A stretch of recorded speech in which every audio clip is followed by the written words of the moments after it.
Hello everybody, I'm Joey Hungerford with the Bend International Church of Christ, and today I'm sharing about 3 biblical principles for social media. So the internet's been around for quite a while now. We've seen it grow and grow and grow. Certainly it's not just going to go away. In fact, it's increasing. As important as it is today, it's going to be even more important tomorrow. So how do we engage with social media? If you were to Google the subject, you'll find countless videos, articles, Christian resources about how to safeguard our hearts from social media.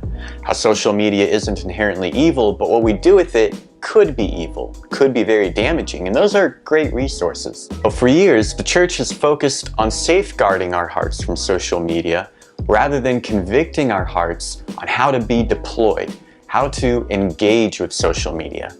That's what today's video is about.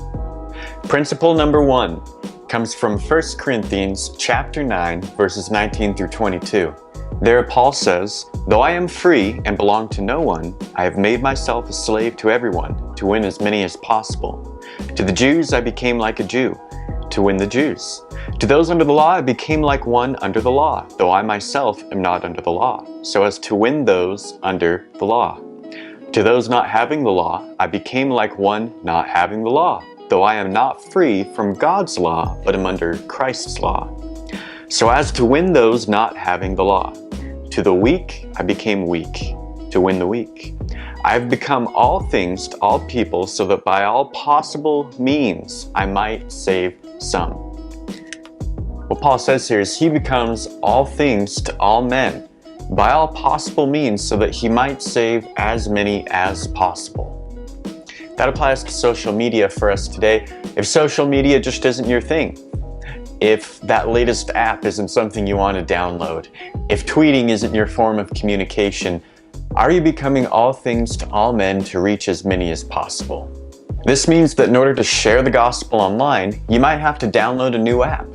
You might have to be patient and ask for help in learning a new technology. It means that you may have to learn the culture and the language of that online platform before you can share the gospel with people on that online platform.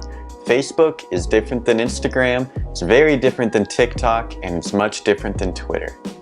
You need to become all things to all people, meeting them where they're at. If you were to join a campus ministry or go on a mission team to France, you would probably learn how to speak French or how to get along with campus students. It's learning the culture and the language where the people are at. Principle number 2 comes from 2 Corinthians chapter 5, verse 20. There Paul says, "We are therefore Christ's ambassadors, as though God were making his appeal through us. We implore you on Christ's behalf, be reconciled to God." We're called to be ambassadors for Christ. So when you're on social media, you gotta ask yourself, are you selling yourself, representing yourself, or are you showing the world an image of Jesus Christ? Are you being an ambassador for him? This means that we're not going to like, comment, subscribe, or post about what the world values, but we're going to post, subscribe, comment, and like what a Christian following Jesus would value. Are we sharing good news and uplifting scriptures online? Now, it's very difficult to be an ambassador if you never actually post or share something as an ambassador online. But you need to be careful about what you're posting and sharing as an online ambassador for Christ. The business world has actually taken hold of this. They'll have brand ambassadors. Consumers are much more likely to buy something if a brand ambassador has first endorsed it, if an influencer has first recommended it. How are you influencing, endorsing, and being an ambassador for Christ? If we're going to share our faith online and tell others that we're disciples of Jesus, then we need to have a clean and respectable online reputation. Otherwise, our words won't go very far. Principle number 3 comes from Acts chapter 19, verses 8 through 10. It says, "Paul entered the synagogue and spoke boldly there for 3 months, arguing persuasively about the kingdom of God. But some of them became obstinate. They refused to believe and publicly maligned the way. So Paul left them. He took the disciples with him and had discussions daily in the lecture hall of Tyrannus. This went on for 2 years, so that all the Jews and Greeks who lived in the province of Asia heard the word of the Lord. Paul left the church to meet the people where they were at. And we got to ask ourselves, where are the people at in 2020? How can we leave our church doors and meet the people where they're at? How can we find them within their own community? In 2020, people are part of online communities. Online is where people are at. It's where they're spending their time, hours upon hours every single week. It's captivating their attention. You can have the best preaching, the best discipleship, the wisest church classes, but if you don't have somebody's attention, that's never going to be able to reach them. Social media already has people's attention. The internet is literally where people go to find answers and direction in life. And many churches know this, that you can't just sit in the pews and lock the doors. You have to go to where the people are at. Many churches will invest time, resources, interns, money to go to where the people are at in campus ministry, to go to where the people are at in a high school ministry. But we need to invest the time, resources, and interns to go where the people are at in online ministry. If your church at large or you as an individual hasn't taken the time to invest in the technology or the training for how to engage in social media, then I would highly recommend it. How are you going to meet the people where they're at? Lastly, consider how Jesus and the apostles utilized the technology of their day to reach the people of their day. 3 great examples of them utilizing technology are roads, boats, and letters.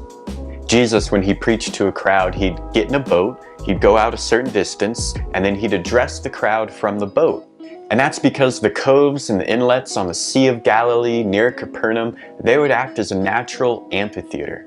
It was amplification. He would speak and the sound would be carried across the waves so that thousands more could hear the gospel message.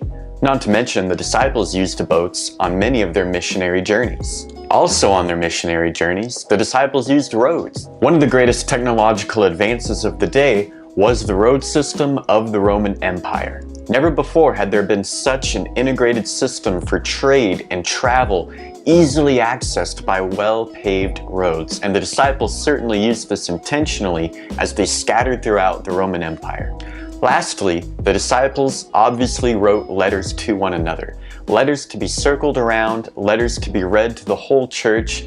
They utilized the technology of their day. We need to ask ourselves, what are our modern day letters?